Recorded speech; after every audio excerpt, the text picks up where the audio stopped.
ये कहानी किसी युद्ध की नहीं है, क्योंकि इस युद्ध में न तलवार उठाई जाती है न खून बहता है।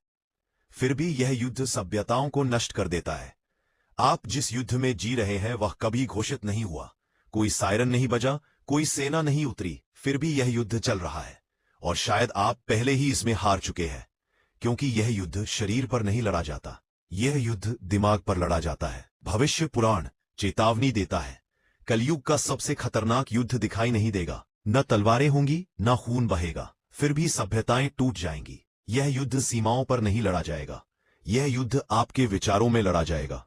सोचिए, अगर कोई आपको बिना मजबूर किए आपकी सोच बदल दे, तो क्या आप उसे युद्ध कहेंगे या सच मान लेंगे? भविष्य पुराण कहता है, कलयुग में शब्द ही शस्त्र बनेंगे। आज युद्ध का मैदान आपकी स्क्रीन है, आपका फोन, आपका टीवी, आपकी पसंद। पहले दुश्मन सामने होता था, आज दुश्मन आपकी सहमति बनकर आता है। आप वही देखते हैं जो दिखाया जाता है, आप वही सुनते हैं जो बार बार सुनाया जाता है, और धीरे धीरे आप वही मानने लगते हैं। और यहीं से युद्ध शुरू होता है। पुराण में एक भयावह संकेत है, जो बात बार बार दोहराई जाएगी वही सत्य बन जाएगी। ध्यान दीजिए, यह सत्य नहीं है, यह सत्य को मारने की प्रक्रिया है। जब कोई झूठ बार बार दिखाया जाता है और जो परिचित होता है वही सुरक्षित लगता है। आपको आदेश नहीं दिया जाता, आपको डराया नहीं जाता, आपको केवल एक कहानी दी जाती है और आप स्वेच्छा से उसी कहानी का हिस्सा बन जाते हैं। यही इस युद्ध की सबसे खतरनाक चाल है। भविष्य पुराण चेतावनी देता है, मनुष्य भ्रम में रहेगा और उसे यह भी नहीं पता होगा कि वह भ्रम में है।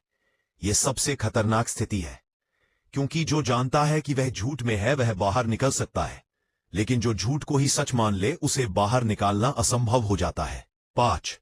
हर व्यक्ति अपनी अलग वास्तविकता में जी रहा है। हर किसी का अपना सच है, हर किसी की अपनी कहानी है, और जब सच अनेक हो जाए तो न्याय मर जाता है।